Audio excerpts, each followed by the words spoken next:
This happened a few days ago. I took a week off from my teaching job to go to my favorite music festival. I was excited to see friends and soak in all the fun. The first day, everything felt normal. I lounged in the sun, ate barbecue, and danced to the music. I set up my tent that night, feeling excited, but then I got a text that changed everything. That it was from a number I didn't recognize. I opened it, and my stomach dropped. It was a picture of me, passed out on a bench by a food stand. I looked rough. Dark shadows were under my eyes. I didn't remember falling asleep there. It felt eerie. Maybe someone was playing a prank, I thought. I tried to shrug it off and enjoy the next day, but then things got weird. During a performance, I heard someone call my name.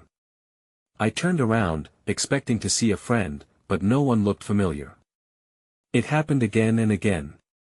People smiled at me like they knew who I was. I felt uneasy, but I didn't want to spoil my time. That night, I went to a different band. The music was loud and drew me in. But soon I started hearing soft whispers. At first, I thought it was just in my head. But the more I listened, it felt like the music echoed my thoughts. I started to panic. I tried to shake it off, but it felt like those whispers surrounded me. I couldn't escape them. When I crawled into my tent that night, I fell asleep easily. But I kept waking up. Each time, I felt like someone was watching me. It was unsettling. I told myself it was just festival excitement. But the feeling lingered in the morning. I brushed my hair back, but I couldn't shake it off. On the final night, I wanted some fresh air. The festival was loud, but I stepped outside. It was strangely quiet. The atmosphere felt off. That's when I noticed a figure standing at the edge of the woods. They were just staring at me. I walked closer, trying to see their face. I asked if they were okay, but they didn't respond. Then, they said something I couldn't understand. I took another step when they suddenly vanished. My breath caught in my throat. I blinked, and they were just gone. I stood there, alone. The sounds of the festival faded away. What just happened? I turned around, and nobody was near me. I walked back to my tent in a daze. I couldn't shake the feeling that I had just crossed into something I shouldn't have. I still think about that festival. Was it just my imagination? Or was something darker lurking in the shadows? I can't explain it. I wish I could forget, but the memories weigh heavy on my mind.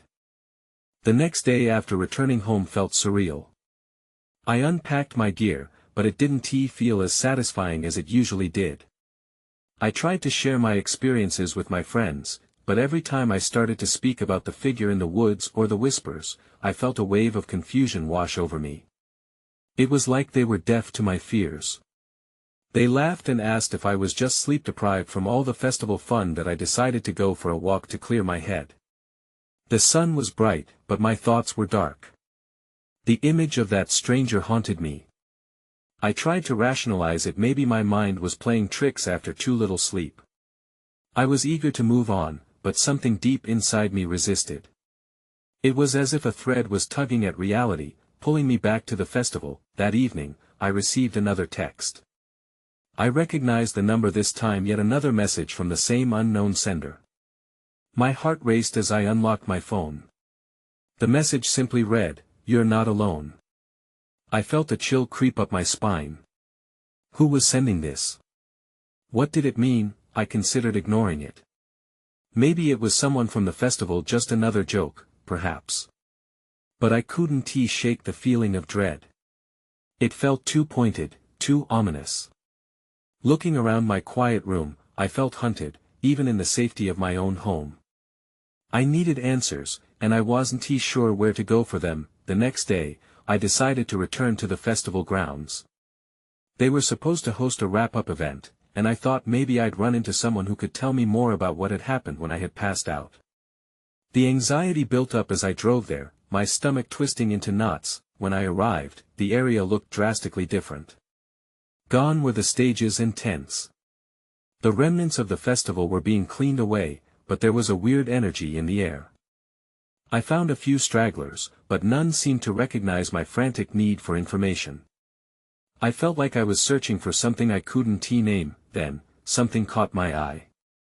There was a small pile of items that had been left behind: torn tickets, crumpled flyers, and a small, mottled pendant glimmering in the sunlight. When I bent down to pick it up, I realized it was a symbol I had seen in passing at the festival, something associated with a local cult. That I held the pendant in my palm, and a sense of déjà vu washed over me. The whispers I'd heard, the look of that figure, it all clicked together. I wasn't just drawn in by the music, there was something else happening beneath the surface. As I stood there, peering at the object, I heard it again, the sound of my name, but this time more pronounced. A chill spread through me, and I felt eyes on my back. I turned around, but nobody was there. Just a deserted field, empty and waiting. That's when I felt a hand on my shoulder. It sent ice through my veins. I turned, and my breath stopped.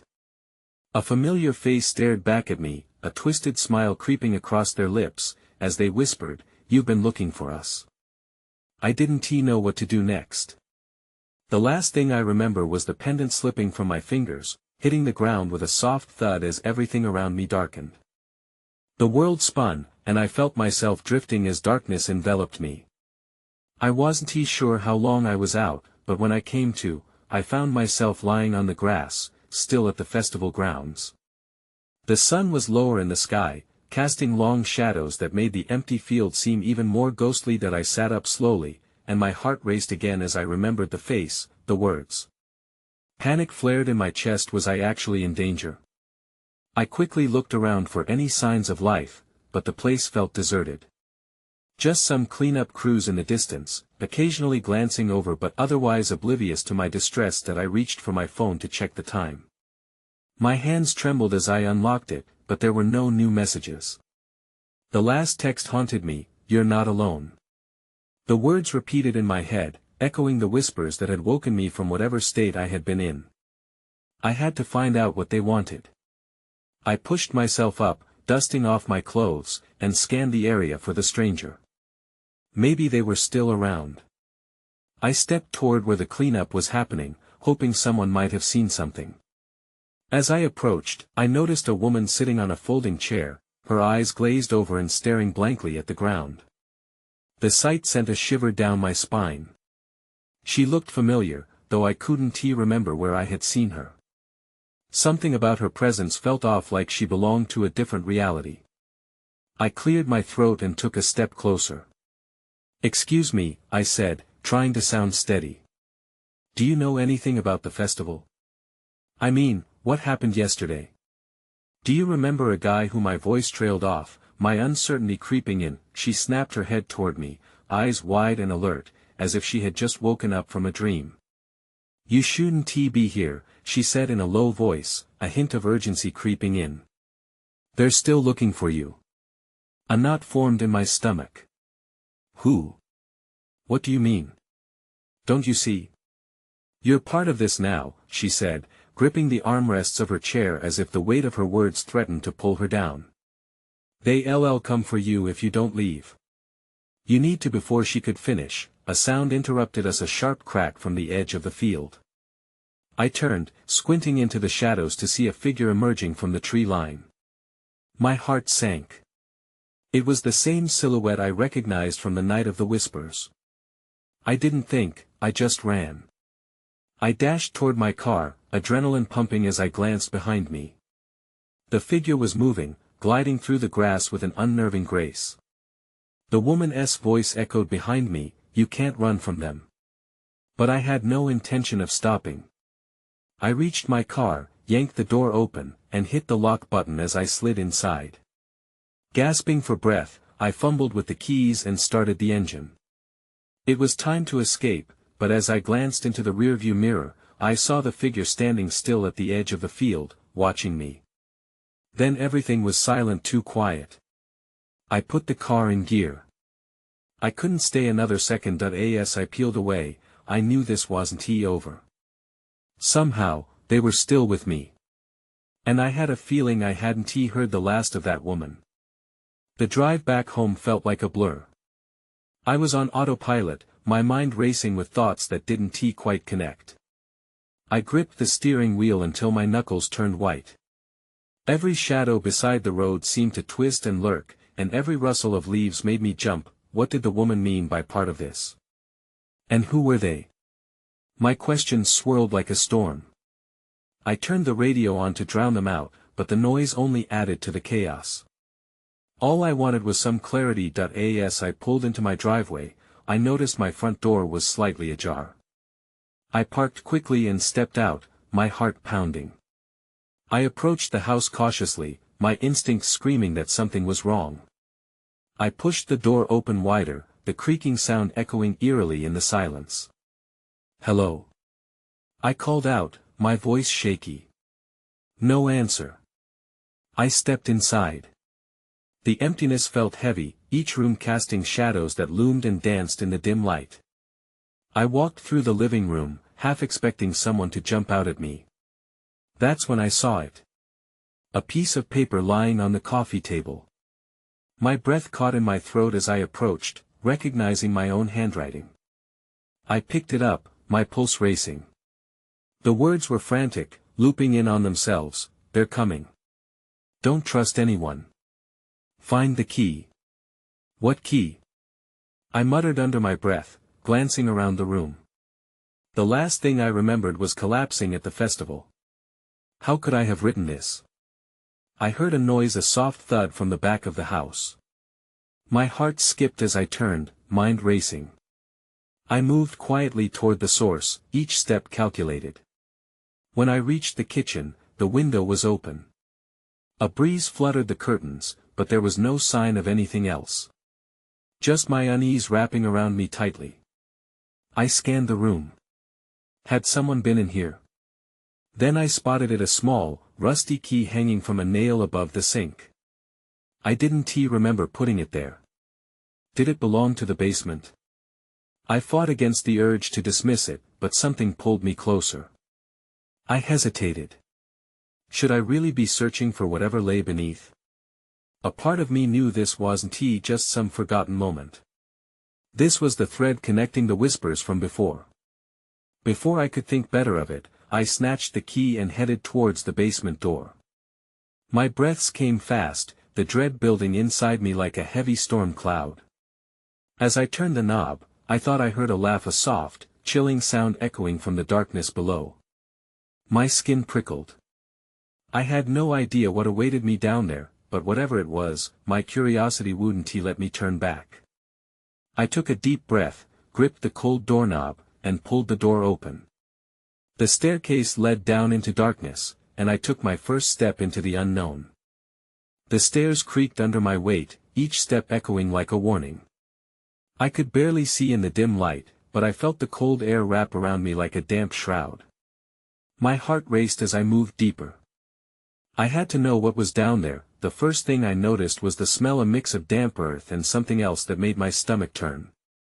I reached for the light switch on the wall, but nothing happened. Of course, I thought. I was supposed to be in control. Only, I wasn't. I fumbled in my pocket for my phone and switched on the flashlight.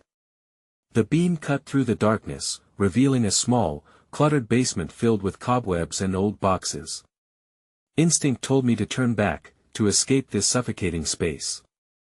But the key in my pocket seemed to pulse with urgency. Suddenly, I saw something at the far end of the room, a silhouette barely visible but somehow familiar. I squinted, trying to make sense of it. It was a figure, hunched over, moving slowly as if searching for something among the dust and debris. My throat tightened. "Hello?" I called, my voice trembling. The figure froze, and for a moment, all I could hear was the sound of my own breathing. Then it turned. My breath caught again. It was a woman, but not just any woman. It was the same woman from the festival, the one I'd seen speaking in the crowd. Her eyes were wide and glassy, reflecting the light from my phone like shards of broken glass. "They're going to find us," she whispered, her voice low and frantic. "You shouldn't have come. You need to leave, now. I took a step back, confusion creeping in. What do you mean? Who is coming? She shook her head, panic flooding her features. It's too late. You don't understand. It's all connected. The music, the key, they want it. They need it. What do you mean, the key? I pressed, too terrified to turn away. My mind raced with her words. Things were falling into place, but the picture was still too blurry. The moment I uttered the question, her expression shifted. She glanced over my shoulder, her eyes widening in terror. You have to hide. They're here. Before I could react, the basement door slammed shut with a deafening bang. My heart lurched in my chest. I whipped around, but the darkness swallowed the space behind me. I could hear footsteps, muffled but growing louder. Someone, or something, was outside. The woman grabbed my arm, her grip tight. This way, she urged, pulling me toward the back of the basement. I stumbled after her, adrenaline pumping through my veins. Thoughts raced. Where could we go? How do we get out? Just then, a shadow darted past the small window, dark and foreboding. I froze. Whoever was out there was now in the house. Trust me, she said sharply, pulling me behind a stack of boxes. We huddled in silence, the world outside moving like a heartbeat. My breath quickened, and the darkness closed in around us. Then everything went quiet. Too quiet. I glanced at her, my stomach twisting. What is going to happen? Her eyes were wide with fear and uncertainty, just like mine. I don't know, she whispered, her voice barely audible. In that moment, the basement felt like a trap, and I knew that whatever lay ahead was about to change everything. The silence pressed in on us. My heart raced. I had no choice but to listen to the soft sounds, distant voices, and the muffled shuffle of footsteps above. They were searching. I could feel it. What do we do? I whispered, keeping my voice low, the urgency in the air almost suffocating. She hesitated, her eyes darting to the door. We have to wait. They'll leave soon, I hope. My mind raced through possibilities. Who were they? What did they want? The key? I glanced down at my pocket, feeling its cold weight against my leg. The woman's gaze dropped too, and I could sense a mixture of dread and remorse behind her eyes. Then, a sudden crash from above cut through the stillness. I jumped, heart thundering. Heavy footsteps echoed louder, pausing near the basement door. I held my breath, all my senses on high alert. It felt like a terrible game of hide and seek. But this wasn't a game. Stay quiet, she whispered, urging me closer. I squeezed behind the boxes, the damp wood scraping against my back. My pulse pounded in my ears, drowning out everything else. The footsteps returned, dragging. There was a whisper through the door, a low murmur I couldn't quite catch. I leaned closer, trying to hear. Find it before the moon sets, one voice said, clipped and tense. Did you check the basement? Another voice responded, sharper now than my stomach sank. They were coming for us. My breath quickened, and I glanced at the woman. She looked terrified and resolute at the same time. Suddenly, the doorknob rattled. My body tensed. Light seeped in through the edges as the door creaked open. I held my breath, half expecting to see a face peering in. Instead, the door swung wide, revealing an empty hallway beyond. Go. The woman hissed, her voice trembling as she pulled me toward the door. I hesitated, fear gripping me. What if it's a trap? I asked, glancing back at the darkness behind us. Every instinct told me to hide, to stay where it was safe, even if it was suffocating. It's our only chance. She insisted, her grip tightening. I looked back once more, catching a glimpse of the boxes where we had just hidden. They felt like a false sense of security. With my heart in my throat, I nodded. Together, we slipped through the doorway. The hallway was dimly lit, shadows flickering ominously. We moved as quietly as we could, ducking into another room that opened off the corridor. It was smaller, filled with more boxes and old furniture draped in white sheets that I turned to the woman, breathing heavily. "What now?" She shook her head, looking around. "We need to figure out where the music is coming from. It's all connected to that key." Before I could speak, I heard a loud thump from the basement. My eyes widened. They were coming back. "Quick!" I whispered, pulling her deeper into the room. "Over here." We ducked behind an old table. I could hardly breathe, the tension coiling in my stomach. The door to the hallway opened again. My heart dropped as figures filled the space. They were dressed in dark clothing, their faces obscured. I couldn't tell how many there were, but I felt sure they meant us harm, that is when I saw it a glint on the floor. The key. I had dropped it when we bolted. I reached for it, inching forward, my mind racing with the consequences of being seen. But if I didn't grab it, I might never get another chance. And then I heard a voice, the same one from before, calling out, "Where are they?" The urgency was palpable. The shadows loomed closer. Time seemed to slow as I reached for the key, knowing it could mean everything or nothing at all. I grasped the glinting key, the metal cool against my palm. Just as I pulled it closer, a shadow turned in our direction, and my breath caught. I froze, heart pounding furiously. The figures in the doorway were too close. "Did you hear that?" one of them said, his voice low and tense. I peeked out from behind the table. They were scanning the room, stepping forward cautiously. The woman beside me was tense, her eyes darting between the figures and the door we had just exited. "We can't stay here," I whispered. My fingers tightened around the key. I had no idea what it meant, but it felt like my only lifeline. "Follow my lead," she whispered back, a determined glint in her eyes. "When I say go, we run for the door." I nodded, feeling the weight of our situation. I wanted to trust her, but my instincts screamed for us to hide. The air was thick with impending danger. Then, the leader of the group stepped into the room. I recognized his voice from earlier. "This way." They couldn't have gone far. They were closing in. The woman shifted slightly, her body coiling like a spring. "Go!" she hissed suddenly. Without thinking, I bolted towards the door, the key clutched tightly in my hand. I heard her footsteps right behind me. We tore down the hallway, through twisting corridors, heartbeats echoing in sync with the adrenaline coursing through my veins. That I glanced back, seeing the figures spill into the room we had just vacated. "They're behind us!" I shouted, panic rising in my chest. "Left!"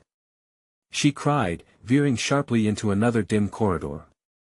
I followed, senses on high alert. We stumbled past more doors, almost disoriented in the maze-like structure. My mind raced. What if we were trapped? What if they caught us? I could hear them yelling, voices blending with our heavy breathing. We reached a staircase that spiraled upward. "We have to get out," I said, desperation flooding my voice. "Up!" she shouted. We sprinted up the stairs 2 at a time. Each step felt heavier as fear clawed at my throat. Finally, we reached a landing. I turned to see a door at the end of the hall. "There!" I gestured, and without waiting, we ran towards it. Reaching for the handle, I twisted it hard. The door creaked open, revealing a storage room filled with dusty relics of the past. Dim light played across the walls, creating strange shadows. "Quick!" she urged. We stepped inside, closing the door behind us just as I heard them thundering up the steps. That I leaned against the door, breathless. "What next?" I asked, my heart still racing. Her eyes were locked on the room, scanning everything. "We need to find a way out, and figure out what they want with that key," she replied, throwing a hand toward my trembling fist. That's when I heard it. A low hum, reverberating softly through the wooden floor beneath us. The sound was haunting, a melody that tugged at something deep within me. "What is that?" I whispered, puzzled. "I don't know," she said softly, swallowing her fear. "But it feels important." Images flashed through my mind: the earlier crash, the searching figures, the key. "What if it's leading us somewhere?" I suggested, unsure. "If we don't find out, we might never know," she replied, eyes glinting with a mix of fear and intrigue. Just as I considered our options, the door rattled violently. The figures were near. We had only a moment to decide. "Let us see where this leads," I said, taking a step toward the sound. Whatever was at stake, I couldn't turn back now. I stepped cautiously toward the source of the hum, my pulse quickening with each footfall. The room felt like it was closing in, filled with shadows and whispers. The woman followed closely behind, her breath steady despite the panic lurking in both of us. "What if it's dangerous?" she said, glancing back at the door, which continued to shake under the pressure of unseen hands. "Then we have to be ready," I replied, mustering a shaky resolve. The sound pulsed like a heartbeat, drawing me closer. I moved across the dusty floor, navigating around old crates and forgotten antiques. The air was thick with the scent of mildew and neglect. I felt the key's cold metal bite into my palm, a shocking contrast to the warmth of my skin. "It's just a sound," I muttered, trying to convince myself, but as I moved deeper into the room, the hum intensified, resonating through my bones, filling the silence that surrounded us. I spotted an ornate music box sitting on a shelf, its design delicate yet imposing. The hum seemed to emanate from it, beckoning me.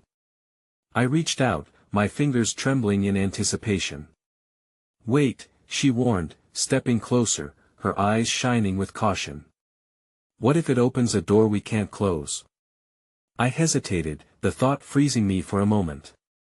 "But what if it's the answer? We have to find out why they're after us." With one swift motion, I lifted the music box and opened its lid.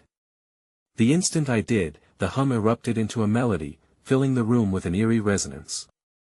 The air shifted, sending a chill down my spine. The light flickered, and in that moment, I felt something shift within the walls. "Did you feel that?" she said, her voice barely above a whisper. Before I could respond, the hum shifted again, transitioning into something almost tangible. I felt as though it was wrapping around me, pulling me toward the floor. "What is happening?" I gasped, my heart racing. Suddenly, a loud crash erupted at the door we'd just entered. The figures had found us. They were moving with urgency, slamming against the door in frustration. "Can't you open it?" she shouted, her voice rising in panic. "I don't know. I can't leave this." I was caught in the music's spell, compelled to listen, to follow. The notes twisted around me, confusing my thoughts. Then everything went dark. The light from the room flickered and faded, plunging us into shadows. I panicked, spinning around to find a way out, but the space felt like it was shifting, warping into something unrecognizable. "Are we trapped?" she cried, grasping my arm tightly. The melody took on a haunting quality, echoing through the room. I could hear the figures outside shouting, but their voices felt distant now. I could only focus on the music, a distant call that seemed to lead somewhere I had no power to resist. "Something's not right," I muttered. I knew we had to act quickly, but I felt tethered here, drawn deeper into the sound. Then, from the depths of the darkness, a beam of light pierced through the veil.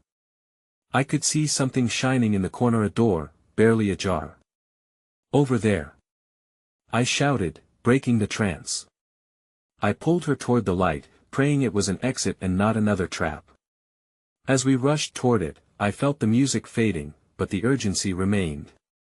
The door was our only chance. In that moment of hope, I turned to her, heart racing. What awaited us beyond the door? Would we escape, or was this just the beginning of something worse? As we stumbled toward the door, its frame shimmered in the dim light, almost pulsing with energy. My heart hammered in my chest, caught between fear and desperation. "Come on," I urged, pulling her along with me. When we reached the door, I hesitated for just a moment. What if it led to something worse than the music? It was too late to turn back. The figures outside were relentless, and we had no choice but to face whatever lay beyond this threshold. I pushed the door open, and a cold breeze rushed past us, carrying a different kind of sound, a whisper, soft and inviting. That we stepped through the doorway and found ourselves in a long, narrow corridor. The walls were lined with shattered mirrors, reflecting our frightened faces in a distorted manner. I shuddered at the sight. "What is this place?" I whispered, scanning my surroundings. "It feels wrong," she replied, her voice shaking. I could see she was just as unsettled as I was, and the chill in the air only deepened our unease. The corridor stretched out endlessly before us, each step echoing louder than the last. I could still hear the distant thuds of the figures against the door behind us, but the sound faded as the music from the box became a soft thrum in the background. A part of me wanted to run, but the walls seemed to close in, urging us to move forward. As we walked, I noticed something strange on the floor, faded words etched into the stone tiles. "This is a path," I said, squinting to make them out. "They look like names or maybe warnings." She knelt to examine them, her fingers brushing the surface. What if they belonged to people who didn't make it out? The fear in her eyes deepened, and I felt my stomach drop. "Let us not think about that now. We need to keep going," I urged, trying to sound braver than I felt. But a sense of dread filled the air, weighing us down. Just ahead, the corridor opened into a larger room, and I felt an involuntary pull toward it. We stepped in cautiously, and the atmosphere shifted yet again. The room was circular and adorned with symbols that danced across the walls, glowing faintly in the half-light. In the center stood an enormous pedestal, and on it rested another music box, larger and more ornate than the first. "That's it." I pointed, entranced. The melodies that emanated from it were hypnotic, mingling with the last remnants of the previous song. It was almost familiar, like a lullaby I had forgotten. "Don't touch it," she warned, stepping closer. I tried to focus, but the way the colors moved and twirled around us felt like a warning in itself. "I think it's calling us. Maybe it can tell us," I started to say, but before I could finish, the ground beneath our feet shook violently. "What is happening?" she shouted, panic kicking back in. I grabbed her arm, trying to keep her steady. The wall to our right cracked, revealing more darkness beyond it. From the shadows emerged shapes, indistinguishable figures creeping closer, drawn by the sound. "Run!" I yelled, dragging her back toward the corridor. But the way we came was collapsing, the door crashing shut behind us. "Where do we go?" she cried, her eyes wide with fear. "There." I pointed toward a narrow passageway on the opposite side of the room. The shadows were closing in, and my heart raced fast enough to burst. We sprinted toward it, desperate to escape whatever was pursuing us. At that moment, I had no idea if the music would guide us to safety or if it would lead us into a nightmare. But we had to know. The passage was dimly lit, the air thick with the scent of damp earth.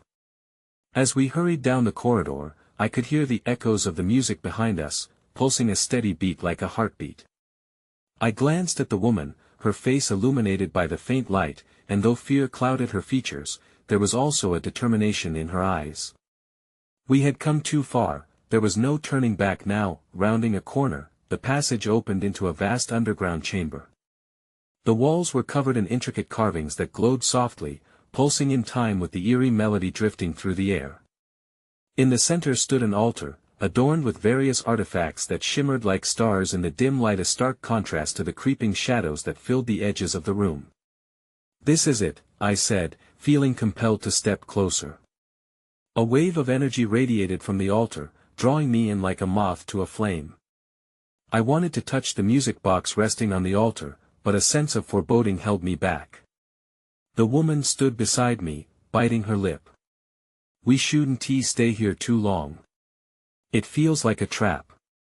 As if in response, the cavern trembled, and from the darkness emerged the silhouettes of figures, the same cloaked beings who hunted us, their forms shifting like smoke.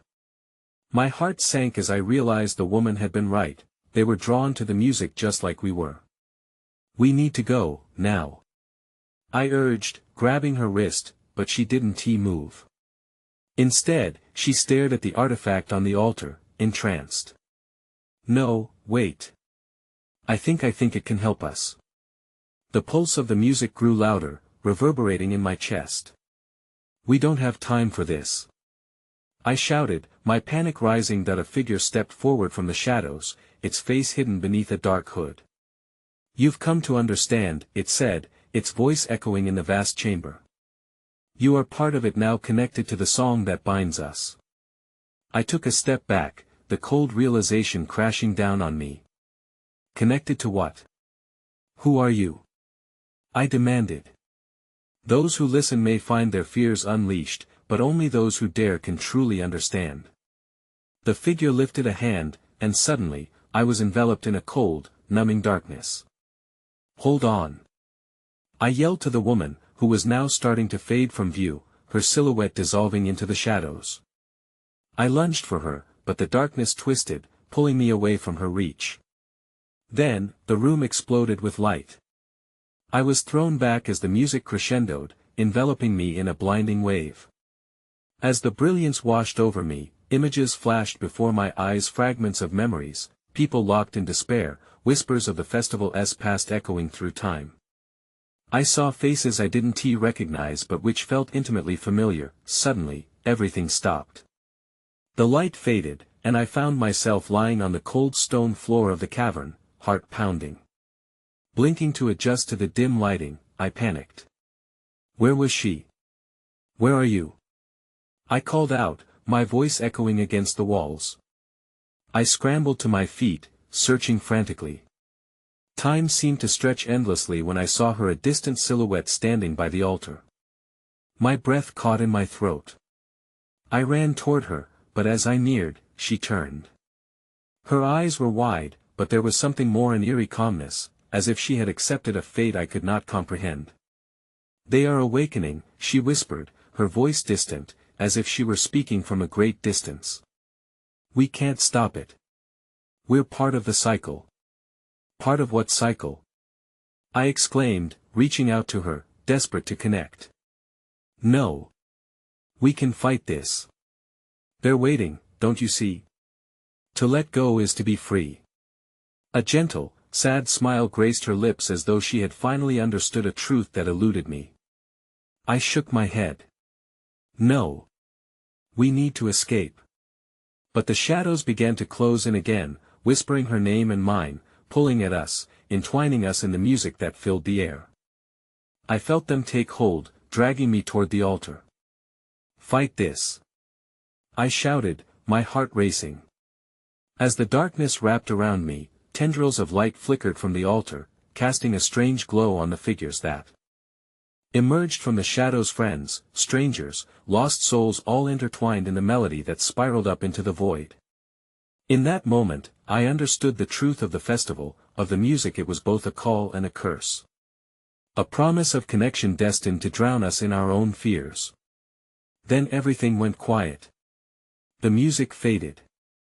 The shadows receded. I stood alone, the cavern silent once more, just me and the altar beneath glowing candles, the weight of uncertainty settling like dust in the air. Had I escaped, or simply become part of a larger mystery? The answer evaded me, lingering on the edge of my consciousness. That I turned away, moving toward the exit, unsure of what lay beyond, but with a hollow echo of hope. I'd find a way to break the cycle, or maybe it would find me again.